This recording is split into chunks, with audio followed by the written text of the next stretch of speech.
Alright guys, so we're here with the next video that we did with our LG C1 OLED that we made just the other day. This time we're going to be talking about our first ever QD OLED, which is the Samsung S95B that we got back in late, pretty much towards the end of 2022. And right now, the one thing that I'm actually going to say is that even though the LG C1 is still amazing in 2026, this TV is even more amazing in 2026 than the LG C1.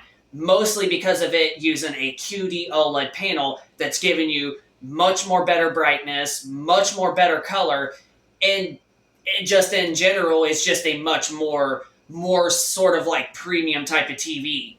So, game that you are seeing on the screen that we have at the very moment is Red Dead Redemption 2 on our Xbox Series S. And one thing I can actually say is that this, like Xbox, yes, the Xbox Series S actually plays the base Xbox One version of RDR2, which is the lowest console version setting of all. But I was actually impressed with how good that RDR2 honestly still looks, even on an Xbox Series S, running the base Xbox One's resolution of like 864p or 900p or whatnot. And this TV actually still looks incredible. And I mean, it just still looks like a flatly gorgeous game. So the Samsung S95B QD OLED it's just much more amazing than the LG C1 in 2026, mostly because it uses a QD OLED panel. And our particular unit, it definitely has a slight bent on the top part of the screen, at least when you look up like around that side of the screen, it does got a slight bend, but I've actually seen our S90F that we got. If you watch that video of us, unboxing and setting up with the first impression of the S90F, we found out that our S90F was a slightly bent as well. And to an extent, our S90Ds are only just by a hair. But, that's to be expected when you get a QD OLED or just like pretty much any OLED TV in general because of how paper thin that them TVs are. And it's definitely amazing to see how good of a quality that you can get on real super paper thin types of TVs. Now, this TV has actually been through a lot as well when it comes to moving and whatnot. This TV has actually gotten moved like 2 different times since we've actually got it. And this TV will be turning 4 years old on like December 27th of this year. And you can see from the picture that it's honestly still going strong. Like, there's nothing wrong with it. It's still a rock solid TV. And personally, I really enjoy gaming on QD OLED because of the fact that you just get those nice punchy colors. Now, this TV has actually gotten some downgrades that we have been seeing reports on from YouTubers like Quantum TV and I think Tech with KG and whatnot. The S95B has received slightly downgrades in terms of colors, brightness, and whatnot over, software updates that the TV has received. But we actually, I think, still are getting the best that we can honestly get because once you go to game mode, you still get the brightest out of the TV. And honestly, game mode is actually the brightest that we've actually seen on all of our QD OLED TVs. That's just the best way to get the brightness. So Samsung really does care about gamers out there, and they just give gamers the ultimate, experience, given the best brightness and colors and whatnot. But HDR highlights is another thing that this TV has actually gotten some downgrades on, but the HDR is still eye-popping. Look at the TV right now. This is Red Dead Redemption 2 running on an Xbox Series S in HDR, and the highlights are still just glamorous, even though it has gotten some downgrades, and this is actually much more lower than the S90C, S90D, and even especially the S90F. But right there tells you it's still really rock solid. So the Samsung S95B, if you still have your unit, now when it comes to this particular unit, Samsung only made two sizes, 55-inch and 65-inch. That's all they made for this size, or for this unit. They only made two sizes of the S95B. Our unit is the 65-inch, which at the time we were still only getting 65-inch sizes, which we still do today. But at that time, we was actually still only getting 65-inch TV sizes and whatnot. And really, the main reason why we only get 65-inch is because there's just really no need to get much bigger, especially for like a room this size. I mean, that's pretty big as already from what this room looks like. I mean, you could just tell from the video, it's pretty big for this room. And even though our living room is like twice the size of this room, 65-inch is still pretty darn big for that particular space and whatnot. So, yeah, the Samsung S95B only had two sizes that Samsung actually made. There's 55 and 65-inch size only. But honestly, if you still have your unit and it's still rocking strong, which let us know in the comment section down below if you are somebody that still has an S95B, the first ever QD-OLED that Samsung has ever produced. Let us know if your TV is still going strong and how much that you've spent on it, and are you still impressively happy with your unit, whether it be the 55 or 65-inch size, and in 2026, like, are you still happy with your unit? Because what I can honestly say is that we are still happy with our unit. It is incredibly so freaking good. And yeah, when it comes to the LG C1, and these were the two, at the time, most popular comparison TVs ever. The LG C1 and the Samsung S95B. Now, the C2 was also mentioned as well in the comparison, but I've seen like Quantum TV and a couple other YouTubers actually, mainly compare the C1 and the S95B, at the time for 2021 and 2022. And these were the two most popular TVs of them 2 years. The C1 was the most popular in 2021, and this one, with its nice QD-OLED, punchy brightness, color, and whatnot, was the most popular TV in 2022, and most recommended TV at the time as well. And gaming on this is still just, you're still in heaven when it comes to this one. The S95B, if you still have it, and your TV is still working good, you still enjoy gaming on it, brother, you are still in heaven. I'm just going to flat out say it. You are still in heaven if you got one of these TVs still working, as old as it is. Because, like I said, and some of you are going to agree, QD-OLED, just in general, is the best TV technology out there, and especially the best for gaming, giving you those nice, punchy colors, punchy highlights. You just can't get any better than that.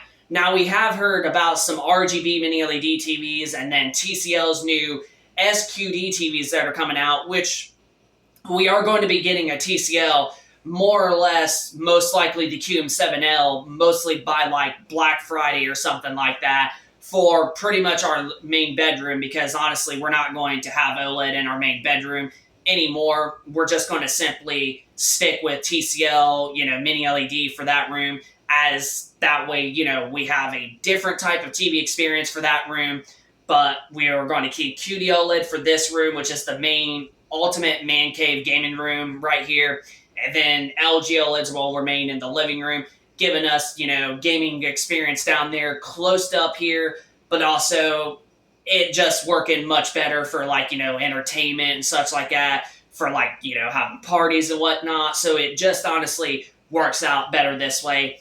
And because we only have two TCL TVs at the moment, the QM8, which is the one we're currently using in that room, and we have a QM7K that they actually replaced us with a QM7 last year that had a little bit of some like, fading, horizontal lines that we seen on like, bright areas, like for an example, like a game like Horizon Forbidden West on our PlayStation 4, we just would see like this, in the sky, like a slightly dim, horizontal lines. There was like two of them, but one we recommended the most we've seen and just noticed a lot. And yeah, it was just not that great. But TCL ended up finally, after arguing and getting on their butts about this, finally sent us the QM7K, because at the time the QM7 was no longer in stock anymore. It was completely phased out. And the QM7K is better than our QM7. It's definitely not perfect, especially if you just look on a bright, background, like a white color background. There's like a slightly dim dot, decent sized dot, and like close to the, center of the screen. But when you play like real content and such like that, it's barely noticeable. So I'm actually a little bit more happy with the QM7K than we was with the QM7. So then this way, when we get the QM7L, we'll have a backup TV for that room in case of our 7K or our QM850G, ever decides to start getting worn, in the far future. But with the next gen consoles coming out, where we're hearing reports on next year in 2027, I'm not going to say it. I'm not going to make it official like I've always said. But this is actually starting to really seem like the QM7L may possibly for sure be our last TV in order for us to save money to get the PlayStation 6 and the Xbox Project Helix, because those are going to be insanely expensive. That rumors are actually saying like the PlayStation 6 is going to be possibly $600, $700, $800, and the Project Helix is going to be probably anywhere from $800 upwards to $1,100. And yeah, that's going to be a lot of money just to get two systems. That's literally almost $2,000 just to get two systems. So if we really, really want to get those and pre-order those, we are absolutely going to have to start saving money.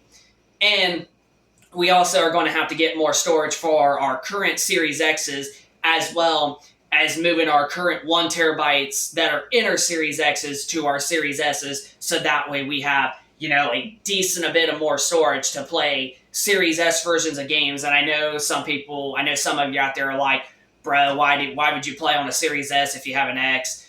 But the thing is I like to experience different graphical settings of games. So I'm definitely looking forward to, experience Forza Horizon 6. I know I kind of took a minute to set that. But Forza Horizon 6 is technically out right now for the premium edition owners, but for the standard and like deluxe editions owners, you still got to wait till tomorrow night at 12 a.m., Tuesday evening is what I'm trying to say, or Tuesday I should say. So we have to wait, and I'm definitely looking forward to, experiencing it on our Series X, but I also want to see how the game looks and performs on the Xbox Series S. And the Series S is still incredible. And even when next gen comes, I still think that the Xbox Series S and especially the X are still going to be incredible consoles.